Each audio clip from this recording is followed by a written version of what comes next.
Quiero que vayan conmigo hoy, una vez más, a la primera carta del apóstol Pablo a los tesalonicenses. Y veamos allí, sigamos viendo lo que el Señor tiene para nosotros en la búsqueda de ser una iglesia bajo el señorío de Cristo.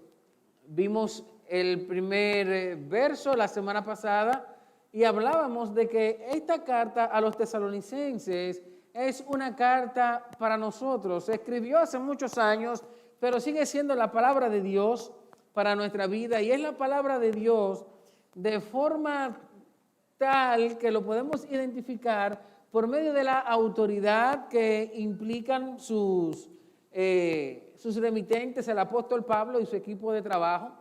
Vimos también que es una carta para nosotros porque es la carta de Dios, es la palabra de Dios para su iglesia. Por eso dice a la iglesia de los tesalonicenses en Dios Padre y en el Señor Jesucristo. Y es una carta de amor, por lo que es el deseo del apóstol Pablo para el pueblo de Dios: gracia y paz. La gracia, el perdón de Dios, la obra de Dios en medio nuestro, y la paz, la reconciliación del hombre con Dios, ese sentimiento de tranquilidad que viene a nuestra vida cuando conocemos a nuestro Señor Jesucristo. Pero hay algo importante también que nos habla este primer capítulo de la carta a los tesalonicenses, y vamos a comenzar a ver en el día de hoy. Y por donde quiero comenzar en esta mañana es preguntándole: ¿de qué manera usted sabe que una persona ha conocido a Cristo? Cuando usted conoce a una persona a su alrededor, probablemente una persona que no ha tenido una vida lo más organizada posible, una persona que usted la ve involucrada en el mundo de las fechorías, en el mundo de la delincuencia, y de repente se convirtió. ¿Cómo usted sabe que esa persona es un creyente? Yo recuerdo, yo me crié en Los Mameyes, frente a la cancha, y ahí se daba de todo. Ahí yo tuve la oportunidad de ver de todo lo que uno se puede imaginar, porque en una cancha, más en un barrio, se da de todo. Y había un personaje famoso en el ámbito barrial donde yo vivía, y era un personaje que se llamaba El Alocao. Yo no sé cómo se llama, yo no sé de dónde vivía, yo no sé nada de esa persona, simplemente yo sabía que ese era El Alocao, y verdaderamente era alocao. Un personaje difícil, un personaje que todo el tiempo estaba involucrado en el mundo de la delincuencia. Pero siendo yo un jovencito y ya habiendo conocido al Señor, un día llega la noticia: se convirtió el alocao. Y cuando aparece en la cancha, aparece como que es otra persona, bien vestido, con una ropa bien pasivo, educado, lo que no era, una persona totalmente diferente. Se convirtió en alocao. Y todo el mundo decía: le doy una semana. Otros decían: le doy 2 semanas. Otros decían: le doy 1 mes. Nadie creía lo que había pasado. Pero resulta y viene a ser que pasó la semana, pasaron 2 semanas, pasó el mes, y el hombre seguía firme. Después, en medio de algunas recaídas, hubo que certificar que verdaderamente el alocao conoció al Señor. ¿Por qué? Porque su vida cambió. Y no solamente su vida cambió, sino hubo evidencias de que cambió. La palabra del Señor dice, el Señor hablando de sus discípulos, por sus frutos los conoceréis. En el capítulo 1 de esta carta a los tesalonicenses, el apóstol Pablo nos muestra evidencias de lo que es una iglesia que vive bajo el señorío de Cristo. ¿Por qué la gente puede decir que es una verdadera iglesia? ¿Por qué la gente podrá decir de nosotros, la Iglesia Bautista Central de Santo Domingo, que somos una verdadera iglesia? Porque deben existir evidencias de eso. Y en los versos 2 y 3 de esta primera carta, el apóstol Pablo nos muestra cuáles son las evidencias de una iglesia que vive bajo el señorío de Cristo. En todo el capítulo 1, él nos muestra varias evidencias, pero la primera evidencia que vamos a ver en el día de hoy es que una iglesia que vive bajo el señorío de Cristo da una evidencia clara de su conversión. Y por eso quiero que vayan conmigo y comencemos a leer una vez más desde el versículo 1, leamos los versos 1, 2 y 3 de esta primera carta y pasemos la mañana de hoy viendo qué tiene el Señor para nosotros allí. Primera a los tesalonicenses, capítulo 1, versos 1, 2 y 3. Dice la palabra del Señor de la siguiente manera: Pablo, Silvano y Timoteo, a la iglesia de Dios de los tesalonicenses, en Dios Padre y en el Señor Jesucristo. Gracia a ustedes y paz. Siempre damos gracias a Dios por todos ustedes, mencionándolos en nuestras oraciones, teniendo presente sin cesar delante de nuestro Dios y Padre su obra de fe, su trabajo de amor y la firmeza de su esperanza en nuestro Señor Jesucristo. Padre, gracias por tu palabra, gracias por lo que tú tienes para nosotros en ella, gracias porque ella es viva, eficaz, más cortante que toda espada de dos filos, que penetra hasta lo más profundo de nuestro corazón. Revela, Señor, nuestras intenciones. Haznos entender lo que tú tienes para nosotros de forma tal que podamos disfrutar de ser transformados por ella. Quita todo impedimento en mí y en mis hermanos de que tu palabra sea predicada y sea recibida como debe serlo por tu Hijo Jesucristo. Amén y amén. Después del versículo 1, como es natural, va el versículo 2.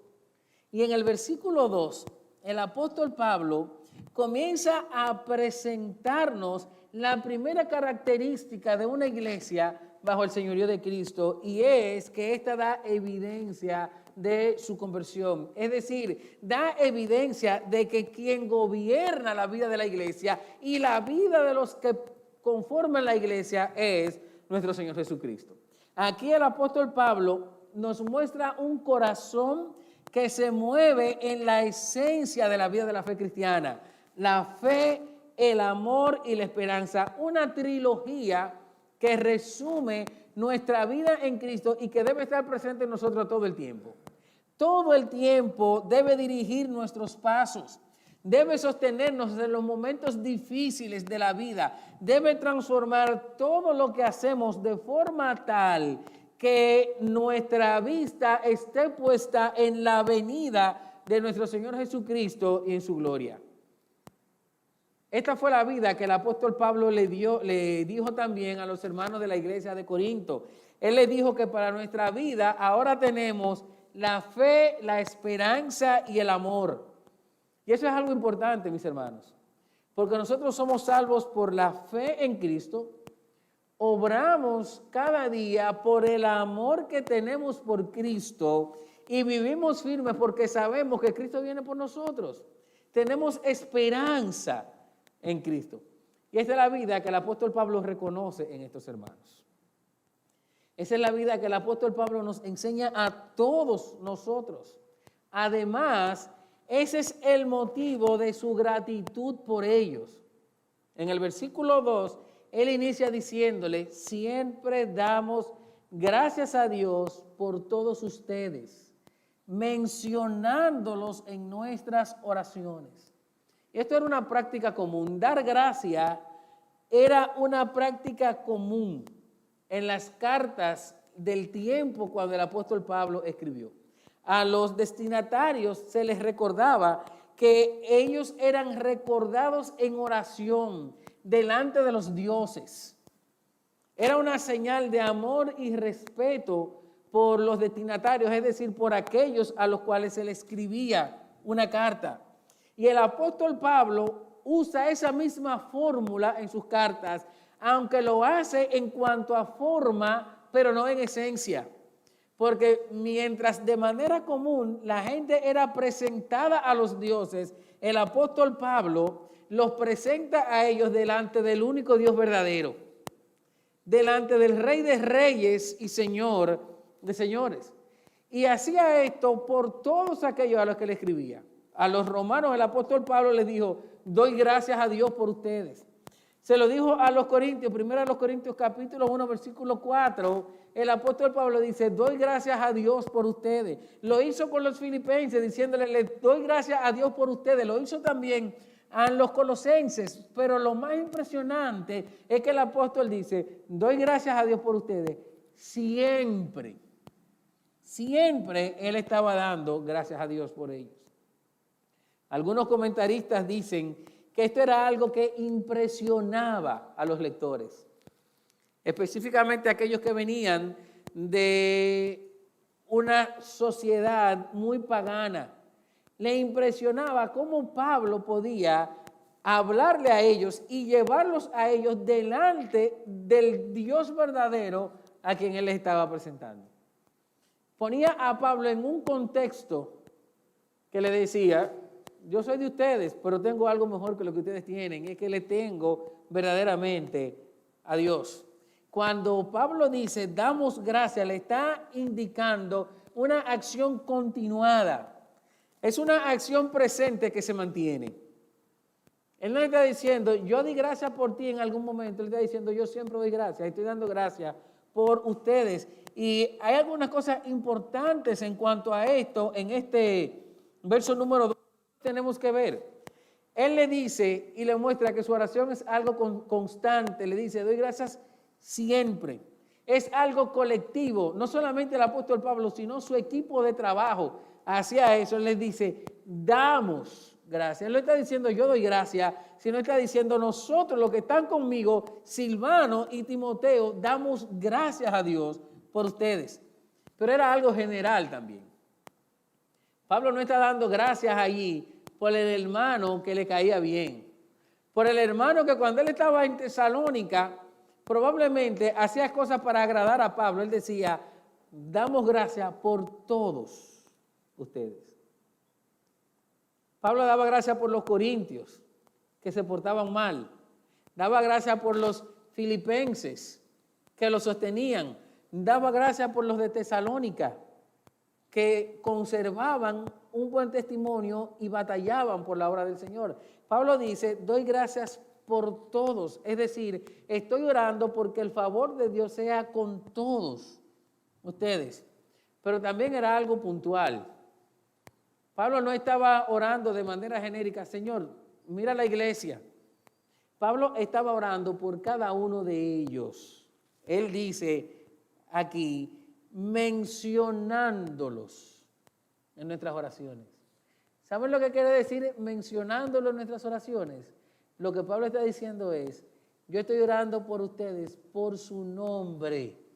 Es decir, estoy orando por Álvaro, por Atlántida, por Sadia, por Vilma, por Don José, por Arlín, por Susana. No es por la generalidad de la iglesia, sino estoy orando por cada uno de ustedes. Y no solamente era puntual, porque estoy orando por su nombre, sino que estoy orando por motivos específicos de cada uno de ustedes. Y aquí él da los motivos por los cuales está orando por los tesalonicenses, y lo vamos a hacer, y lo vamos a ver un poquito más adelante. En este capítulo 1, específicamente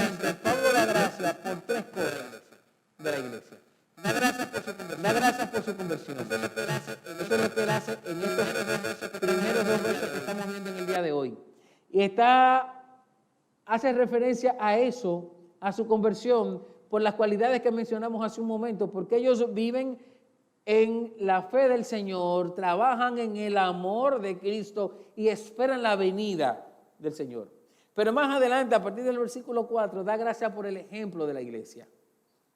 Él le dice, su testimonio, todos lo conocen. Todos escuchan y hablan bien de ustedes. Pero también Pablo agradece por el compromiso de estos hermanos. Ellos se habían dedicado a servir al Señor. Pablo habla de su hospitalidad. Pablo habla de cómo sirven a los que están a su alrededor. Él le está dando gracias a Dios por ellos. Y eso nos muestra un corazón amoroso de parte del apóstol Pablo y una actitud de consideración y de importancia hacia sus hermanos. La acción de gracias, hermanos, la acción de gracias es la expresión del reconocimiento por las bendiciones recibidas. Es decir, que cuando Pablo le dice a ellos, yo estoy orando y dando gracias por ustedes, lo que le está diciendo, ustedes son una bendición para mí. Eso es lo que Pablo está haciendo con esta iglesia. Y yo quiero hacerte una pregunta puntual en este momento. ¿Qué tanto representan los hermanos que te rodean una bendición para ti? ¿Qué tanto los hermanos tú consideras que Dios te lo ha dado como una bendición? ¿Puedes identificar con qué frecuencia tú oras por los hermanos que están a tu lado? Mira a tu alrededor ahora mismo. Mira a la gente que está al lado tuyo. Mira para adelante, mira para atrás. Mira hacia los lados. Y piensa, ¿cuándo fue la última vez que tú diste gracias a Dios por ese hermano que tú tienes al lado? Por el hermano que está atrás de ti. ¿Cuándo fue la última vez que lo trajiste en oración delante de Dios, dando gracias por él? ¿Cuándo fue la última vez que tú oraste de manera puntual con el nombre de un hermano, dando gracias a Dios por ellos? Nosotros estamos llamados a hacer eso, estamos llamados a traer delante de Dios a aquellos que están con nosotros. Y cuando oramos, no solamente a apuntar, a denunciar al hermano delante de Dios, sino que estamos llamados a darle gracias a Dios por cada hermano que está a nuestro lado. Nosotros frecuentemente oramos denunciando al hermano y oramos pensando solamente en los defectos del hermano y oramos pidiéndole al Señor, ay Dios, ayúdala a que controle la lengua. Ay Dios, ayúdalo a que controle las actitudes. Ay Dios, el hermano me ofendió. Ay Dios, el hermano dijo esto. Ay. Pero ¿cuántas veces nosotros oramos diciendo, Dios, gracias por mi hermano? Y déjenme decirle, mis hermanos, yo estudiando eso, tuve que venir a pedirle perdón al Señor. Porque digo, Señor, yo oro por mis hermanos. Yo oro por la iglesia. Y oro por sus nombres. Pero me he convertido en un detective espiritual.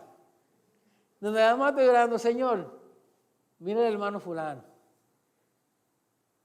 Pero no estoy dando gracias por mis hermanos. Y por eso yo te pregunto, quiero encontrar la gracia de Dios en ustedes al saber que ustedes son iguales que yo. Y no es que me gozo de su mal, pero me consolaría.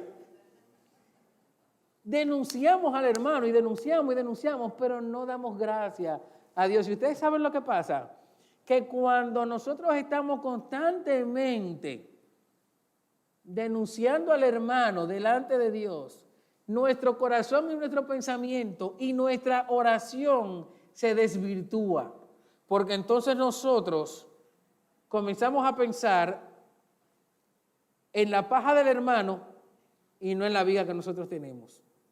Comenzamos a exaltar nuestras virtudes y a exaltar de manera negativa los defectos del hermano. ¿Y saben a dónde nos lleva eso? Eso nos lleva a creernos que somos más importantes que el hermano. Porque si yo lo que tengo es solamente la capacidad de denunciarte, lo que estoy tratando de decirle al Señor, yo soy mejor que Él. Lo que estoy tratando de decir, yo estoy por encima del hermano. Y eso no es verdad. Eso no es verdad. Nosotros tenemos que pasar tiempo dándole gracias al Señor por los hermanos que tenemos, porque cada hermano que está a nuestro lado es una bendición de Dios para nuestra vida. Cada hermano que está a nuestro lado, Dios lo va a usar para trabajar de una forma u otra en nuestro corazón. Aún sea con los defectos del hermano, Dios va a permitir que eso suceda para que su nombre sea glorificado en nosotros. Entonces tenemos que darle gracias al Señor por ellos. No denunciemos tanto al hermano, démosle gracias al Señor. Dale gracias porque el hermano tiene defectos, pero son mayores sus virtudes que los defectos porque es Dios que se la ha dado. Ora por el hermano pidiéndole al Señor por su nombre. No ore de forma genérica. Pídele al Señor por el hermano. ¿Tú sabes por qué? Porque cuando nosotros oramos pidiendo al Señor con el nombre del hermano, ese hermano va a quedar grabado en tu mente y en tu corazón. Y eso te va a acercar más al hermano. Y eso va a hacer que cuando tú lo veas, te acuerdes de que el hermano ha estado pasando por alguna necesidad. Y entonces tú vas a acercarte al hermano y le vas a preguntar: mi hermano, yo estoy orando por ti. Dime, ¿se resolvió el asunto? ¿Y sabes lo que va a pasar? Que cuando el hermano sabe que tú estás orando por él, el hermano sabe que tú eres importante para él. Y su corazón se va a abrir para ti de par en par. Y el amor va a crecer entre ustedes. Y si el amor crece entre ustedes, el amor en la iglesia y la unidad va a crecer. Y todo va a comenzar porque estamos dando gracias al Señor uno por el otro. Cuando yo nada más digo: Señor, el hermano me hizo. Entonces cuando yo veo al hermano, ¿tú sabes lo que pasa? Que cuando a él le pasa algo, yo digo: yo sabía que le iba a pasar porque él no se controla. No va a haber gracia para el hermano, no va a haber amor para el hermano. Tenemos que orar dando gracia al Señor. Pero no solamente des gracia por el que te trata bien. Dale gracia por aquel que tú entiendes que te está tratando mal. ¿Sabe por qué? Porque el que te está tratando mal está siendo un instrumento del Señor para que tu corazón crezca en gracia, que tu corazón crezca en amor, que tu corazón crezca en paciencia también. Tenemos que darle gracias al Señor por el hermano. Cada día de nuestra vida, dale gracias al Señor por los que están contigo. Hazlo con sinceridad. Y no solamente ore, dile al hermano que te está dando gracias por él. Dile al hermano que te está dando gracias por él. Al final del servicio, dale un abrazo al hermano y dile: mi hermano, yo doy gracias al Señor por tu vida. Y si tiene que decirle: yo doy gracias al Señor por tu vida porque el Señor te ha usado conmigo para tal cosa, díselo. Pero no se lo diga como una lisonja. Díselo como una palabra que sale de tu corazón. Díselo para motivar al hermano a seguir adelante. Díselo buscando que el amor entre ustedes siga creciendo cada día más. Pero estamos llamados a dar gracias a Dios por aquellos que nos rodean. En medio de esta gratitud, Pablo agradece por estos hermanos y le dice: yo doy gracias al Señor por la conversión de ustedes. Doy gracias al Señor sin cesar delante de nuestro Dios y Padre por su obra de fe, su trabajo de amor y la firmeza de su esperanza en nuestro Señor Jesucristo. Y la primera característica que nos muestra esto de la conversión de la iglesia y de los creyentes es que una iglesia bajo el señorío de Cristo muestra su conversión por la obra de fe en ellos. ¿Y qué está diciendo Pablo con eso de la obra de fe? ¿A qué se refiere eso? Doy gracias por la obra de fe en ustedes. ¿Qué es la obra de fe? La palabra obra que ahí aparece significa trabajo, significa labor, significa práctica. De manera específica, Pablo está hablando al trabajo de Dios en nuestra vida para nuestra conversión. Pablo está hablando de la fe que hay en nosotros, porque la fe es un principio vital que nos vincula o nos conecta a Dios por medio de nuestro Señor Jesucristo. La fe es el fundamento de nuestra vida. Es un fundamento que se manifiesta en la fidelidad al Señor y en la obra de su reino en nosotros. Esto es lo que resalta el apóstol Pablo cuando en el versículo 9 dice que los otros, es decir, los que ven a los tesalonicenses, dice, cuentan acerca de nosotros, de la acogida que tuvimos. Están hablando de cómo Dios lo ha transformado a ellos. Partiendo de esa conversión, tenemos que saber también que la obra de la fe denota las actividades que se emprenden en nuestra vida por la causa de Cristo. ¿Cuáles actividades? Las cosas que yo tengo que hacer para que por Cristo mi vida cambie. Está hablando de la transformación de nosotros y cada uno tiene que saber que diariamente está trabajando por fe en su vida para que su vida sea diferente y manifieste a Cristo. Pero son cosas que no hacemos por nosotros mismos. Son cosas que nosotros no tenemos la fuerza de hacer por nosotros, sino que el Señor, por la fe que tenemos, nos va transformando. Aquí esta palabra se traduce para hablar de una acción determinada, de una ocupación o una labor personal. Cosas que hacemos que van más allá de la remuneración. Yo no lo estoy haciendo porque me van a dar algo, sino yo lo estoy haciendo para que Cristo sea glorificado en mi vida. Aquellas cosas que nos transforman, dice William Barclay, un experto en el Nuevo Testamento, dice que estas son labores que nos guían a confirmar lo que Dios nos ha encomendado.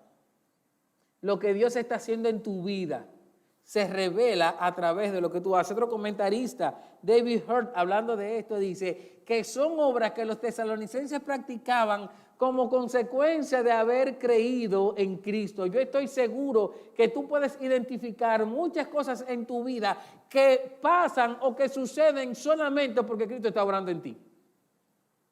A veces hay situaciones que uno dice, pero mira, yo te aseguro que en otro tiempo yo hubiese cogido a esa persona y la hubiese arrugado. Pero tú dices, eso fue el Señor que me cerró la boca. Yo no sé qué pasó. ¿Sabe qué pasó? Que Cristo está trabajando en tu vida, que te está transformando, que la obra de la fe se está haciendo evidente cada día en ti. Podemos afirmar esto porque la palabra de Dios nos enseña que la fe sin obra es muerta. No solamente las obras externas, sino las obras internas. Yo no puedo decir que vivo para Cristo, que creo en Cristo si mi vida sigue siendo igual. Cada día la obra de la fe me va a ir transformando. Porque ser cristiano no es solamente hablar de Cristo, es vivir a Cristo. Escucha bien, no vivir para Cristo, eso lo incluye, pero sobre todo es vivir a Cristo. ¿Sabes lo que significa vivir a Cristo? Desmontar tu vida, desmontar tus deseos, desmontar tus pasiones y entonces colocar los deseos de Cristo, entonces colocar las pasiones de Cristo, entonces colocar la voluntad de Cristo y hacer y vivir por esas cosas que representan a Cristo. Una de esas prácticas de la obra de la fe que podemos identificar en estos hermanos era su celo por el Evangelio, su amor por los que se pierden, saber que así como yo estoy siendo transformado, otros pueden ser transformados en el nombre y por la gracia de Dios. Y esa obra de la fe es una realidad en nuestra vida. Es una realidad operante en nosotros porque va a determinar lo que nosotros somos. Va a determinar lo que yo voy a hacer en 6 meses, en 1 año, lo que voy a hacer por el resto de mi vida, lo que Cristo hace en nuestra vida. Fíjate que esta obra también, la palabra de Dios nos la muestra. Gálatas capítulo 5, versículo 6. Se nos dice que esta obra es mayor que cualquier otra cosa que nosotros podamos tener. Dice, porque en Cristo Jesús ni la circuncisión ni la incircuncisión significan nada, sino la fe que obra por amor. ¿Qué es lo que está diciendo Pablo aquí? Los judíos que sigan siendo judíos, los gentiles que sigan siendo gentiles, porque si te circuncida eso no te hace mejor, si no te circuncida eso no te hace peor, porque lo que determina nuestra vida es la fe en Dios que obra por amor. Pero mira cómo en ese mismo capítulo 5 Pablo dice que esa fe tiene un fruto evidente en nosotros. Versículo 22, pero el fruto del Espíritu es amor, gozo, paz, paciencia, benignidad, bondad, fidelidad, mansedumbre, dominio propio. Contra tales cosas no hay ley. Porque la obra de la fe es lo que determina lo que tú y yo somos y seremos cada día delante de nuestro Dios. Mira lo que dice segunda a los Tesalonicenses capítulo 1, en el versículo número 11. Segunda a los Tesalonicenses capítulo 1, versículo 11 dice, con este fin nosotros oramos siempre por ustedes, para que nuestro Dios los considere dignos de su llamamiento y cumpla todo deseo de bondad y la obra de fe con poder. Esa obra de fe es el Señor que la cumple en nosotros. Porque Él nos ha escogido, porque Él nos ha hecho ser su pueblo, Él nos ha escogido como su iglesia. Dios está cada día trabajando en nosotros. Mira, muévete un poquito ahí a Efesios capítulo 2, versículo 10. Lo voy a leer desde el versículo 8. Porque por gracia ustedes han sido salvados por medio de la fe. Y esto no procede de ustedes, sino que es don de Dios, no por obras, para que nadie se gloríe. Porque somos hechura suya, creados en Cristo Jesús, para hacer buenas obras, las cuales Dios preparó de antemano para que anduviéramos en ellas. Mira unas cuantas cosas que nos presenta aquí y que se relaciona directamente con esto que le está enseñando a los tesalonicenses. Nosotros somos salvos por la fe y vivimos por esa obra de la fe.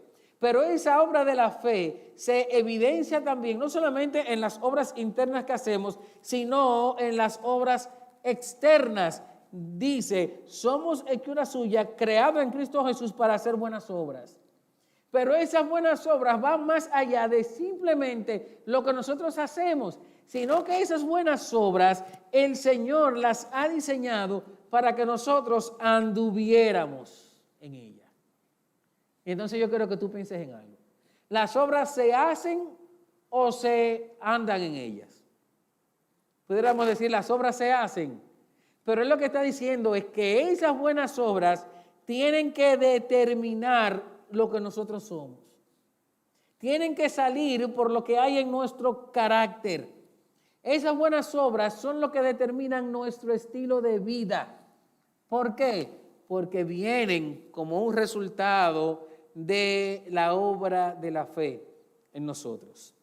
Es decir, entonces, mis hermanos, que cuando aquí nos está hablando de que damos gracias a Dios por la obra de la fe, y luego nos dice el trabajo del amor, está hablando de una obra o un trabajo interno en nosotros y un trabajo externo para los demás. La obra de la fe se refleja en lo que Dios hace por nosotros y en lo que Dios nos lleva a hacer por cada uno de los que nos rodean.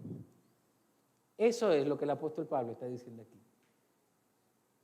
Cuando nosotros pensamos qué característica reflejamos como iglesia de Dios, lo primero que tenemos que saber es de qué manera estamos dando evidencia de que nosotros nos hemos convertido, de que nosotros vivimos para Dios, de que nosotros somos diferentes porque estamos siendo transformados en la obra de nuestro Dios, de la obra de la fe por nosotros. Una iglesia y unos creyentes que se encierran entre las cuatro paredes del templo, pero que no manifiestan al mundo la obra de la fe en ellos, tiene que revisarse. Una iglesia que vive encerrada y de la cual el mundo no puede dar ningún testimonio del cambio en su vida, de su servicio amoroso y desinteresado por los demás, debe revisarse, porque probablemente los miembros que componen la iglesia no han nacido de nuevo. Probablemente nos estamos reuniendo como cristianos, pero no somos cristianos. Probablemente queremos vivir para Cristo, pero no vivimos a Cristo. Y lo que el mundo va a reconocer es que nosotros vivamos a Cristo. La gente dice que vive para Dios y va el Viernes Santo a la iglesia, o anda con un crucifijo, o cada vez que pasa por una iglesia se persigna o se hace la señal de la cruz. Exactamente. Otros dicen, todo lo que yo hago lo pongo en las manos de Dios. Y dicen, y Dios me oye.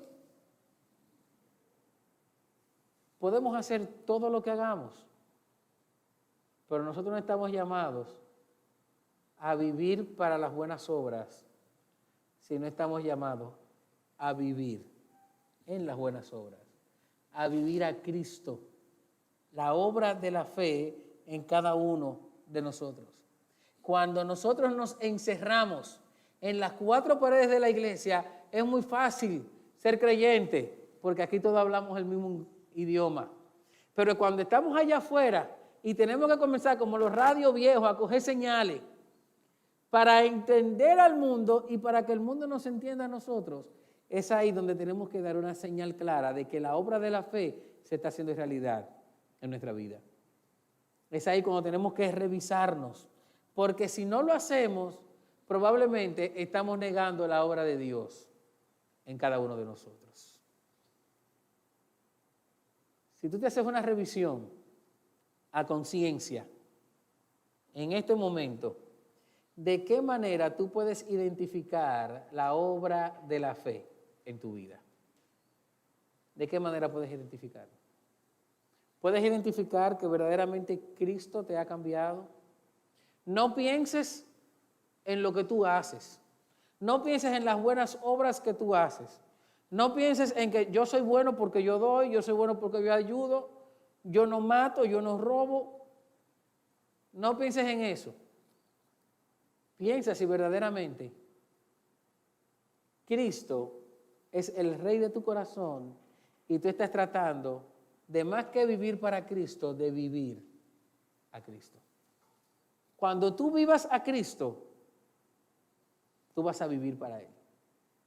Pero no puedes vivir para Él sin antes vivirlo a Él, sin antes conocerlo a Él, sin antes ver la obra de la fe hacerse realidad en tu corazón. ¿Cómo se hace la obra de la fe realidad en nosotros?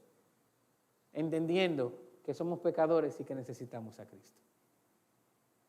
Entendiendo que la fe no es una creencia vana, la fe es creer en Dios. Mira lo que dice Juan capítulo 6. Juan capítulo 6, versículo 29.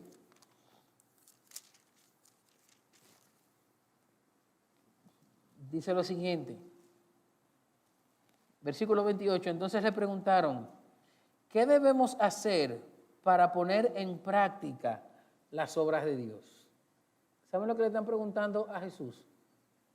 ¿Qué debemos hacer para tener la obra de la fe en nosotros? Y Cristo le contesta. Jesús le respondió, esta es la obra de Dios, que crean en el que Él ha enviado. ¿Tú quieres que la obra de la fe se haga realidad en tu vida? Entrégale tu corazón a Cristo. No vas a cambiar por ti mismo. Entrégale tu corazón al Señor. Entiende que tú eres pecador y que el único remedio para tus pecados es el sacrificio de Cristo. Es venir a Él por medio de la fe. Es entregarte a Él de forma tal que tu vida sea transformada. Estás atravesando situaciones difíciles en tu vida y escuchas la palabra de Dios, la has entendido y te puedes identificar en ella, entonces Dios te ha hablado en el día de hoy. Entrégale tu corazón a Cristo y Él te va a llevar a que la obra de la fe sea una realidad en tu vida. Si tú quieres entregarle tu corazón al Señor en esta mañana, ahí donde tú estás, cierra tus ojos, reconoce delante del Señor tus pecados, pídele perdón a Él y el Señor te va a perdonar, dice la Biblia, te va a limpiar de toda maldad, es decir, te va a ayudar borrando tus pecados y te va a reconciliar con Él. Pero probablemente tú conoces al Señor. Y si conoces al Señor, de todas maneras tienes que pedirle perdón al Señor por tus pecados. Diariamente estamos pasando por alto lo que el Señor está haciendo en nuestra vida.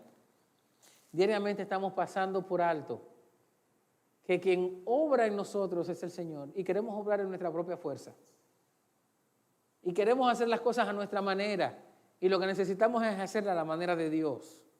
Necesitamos que la obra de la fe transforme nuestro corazón. Necesitamos que la obra de la fe nos lleve en el camino que Dios tiene para nosotros. Entonces pídele perdón al Señor. Pon tu vida delante de Dios. Y aquellas cosas que tú entiendes que por ti mismo no puedes superar, pídele al Señor que sea Él que la transforme. Y la obra de la fe entonces va a salir a relucir en tu corazón.